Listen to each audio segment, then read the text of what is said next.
नमस्कार दोस्तों, आज की हमारी कहानी है गरीब की दुर्गा भक्ति। बहुत पुराने समय की बात है। एक गरीब बूढ़ी माँ दुर्गा के मंदिर के आगे भिक्षा के लिए सुबह से बैठी हुई थी, लेकिन उस दिन उसे उस मंदिर के बाहर से कुछ भी नहीं मिला और उस दिन उसे पानी पीकर ही अपनी भूख मिटानी पड़ी। तब उसने सोचा कि चलो कोई बात नहीं, शायद कल कुछ मिल जाए। बहुत ही ज्यादा भीड़ थी, शायद कोई त्योहार होगा, क्योंकि वह मंदिर दुर्गा माता की बहुत ही प्राचीन मंदिर था। लेकिन यहाँ क्या, वहाँ इतने लोग मंदिर से आकर चले गए, लेकिन उस बूढ़ी गरीब को किसी ने भी कुछ नहीं दिया, जबकि उस मंदिर के पुजारी को सभी लोग आटा चावल पैसा सब कुछ दे रहे थे। तभी वह बूढ़ी गरीब आंखों में आंसू लिए माँ दुर्गा को याद करने लगी और उससे यह कहने लगी कि हे मैया, मुझे दुख इस बात का नहीं है कि मुझे कोई भीख नहीं दे रहा, मुझे तो केवल दुख इस बात का है कि भरे हुए घर को हर कोई इंसान और भी ज्यादा क्यों भर रहा है और भेड़ चाल चलता रहता है, लेकिन क्या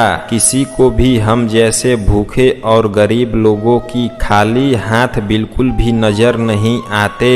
ऐसा क्यों होता है मैया? और अगर ऐसा ही चलता रहा तो हम जैसे गरीब लोग का क्या होगा? दुर्गा मैया से मन में इतना कहने के बाद उस बूढ़ी माँ ने सोचा कि शायद आज भी मुझे भूखा ही सोना पड़ेगा। इतने में ही न जाने कहां से एक सुंदर सी कन्या उस दुर्गा माँ के मंदिर की सीढ़ी चढ़ने लगी और जैसे मौसम ही बदल गया हो और जैसे ही वो सुंदर सी कन्या उस पंडित के पास पहुंची तो उस समय वहां उस गांव के एक बहुत ही धन्यवान व्यक्ति खड़ा हुआ था। तो जैसे ही उस धनवान व्यक्ति ने अपनी पैसे और लड्डू बर्फी से भरी हुई थाली पूजा के लिए पंडित को पकड़ाने लगे, तो वैसे ही उस कन्या ने उन्हें रोकते हुए कहा कि हे धनवान व्यक्ति, तुम यह पैसा और लड्डू बर्फी से भरी हुई थाली इस मंदिर के बाहर बैठी हुई उस बूढ़ी गरीब माँ को क्यों नहीं देते?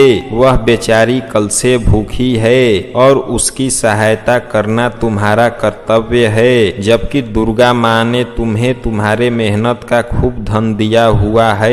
लेकिन उस धनवान व्यक्ति ने अपना घमंड दिखाते हुए उस छोटी सी कन्या से कहा कि तुम होती कौन हो मेरी दुर्गा माँ की पूजा के बीच आने वाली, और मैं यह अपना सारा धन इस बूढ़ी गरीब पर क्यों लुटाऊं? तब उस कन्या ने उस धनवान व्यक्ति को दोबारा कहा कि हे धनवान व्यक्ति, मान जाओ, यह पैसे की थाली तो तुम्हें उस बूढ़ी गरीब को ही देनी होगी। लेकिन उस धनवान व्यक्ति ने उस सुंदर कन्या की बात ना मानकर वह पैसे की थाली उस पंडित को जैसे ही पकड़ाने लगा, वैसे ही उस कन्या ने जोर से धरती पर अपना पैर मारा तो जैसे पूरी धरती ही हिलने लगी और अचानक वह धनवान व्यक्ति सीढ़ियों से लुढ़कता हुआ उस बूढ़ी गरीब के पैरों में आकर गिरा, जिससे वह धनवान व्यक्ति पैसे की थाली देने से मना कर रहा था।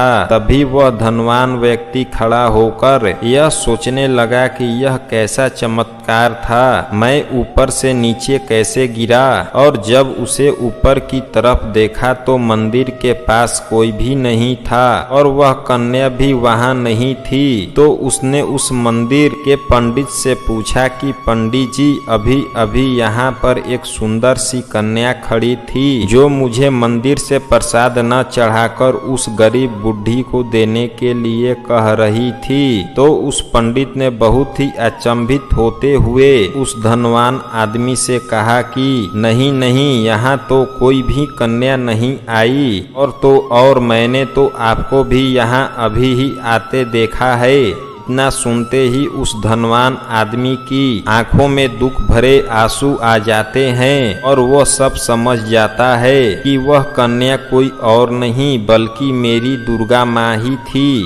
अगर मैं उन्हें क्यों नहीं पहचान पाया और उनका कहा भी मैंने क्यों नहीं माना। तभी वह धनवान आदमी दुर्गा माँ की मूर्ति के आगे रोता हुआ हाथ जोड़कर यह कह रहा था कि मुझे माफ कर दो मैया, मैं आपका इशारा नहीं समझ पाया, लेकिन अब मैं आपके दर्शन से धन्य हो गया मैया, और यह सब धन दौलत तो आप ही की वजह से है, और अब से इस धन दौलत को गरीबों की सहायता के लिए खर्च किया करूँगा। तभी उसी समय धनवान आदमी ने उस बूढ़ी गरीब के पास जाता है और उसे वह कुछ पैसे और कुछ खाने के लिए दे देता है। तो वह बूढ़ी गरीब उसे खूब आशीर्वाद देती है और कहती है कि तुम हमेशा धनवान रहो और माता रानी तुम्हारी और तुम्हारे परिवार की हमेशा रक्षा करे। ऐसे आशीर्वाद से उस धनवान आदमी को बहुत ही खुशी मिली और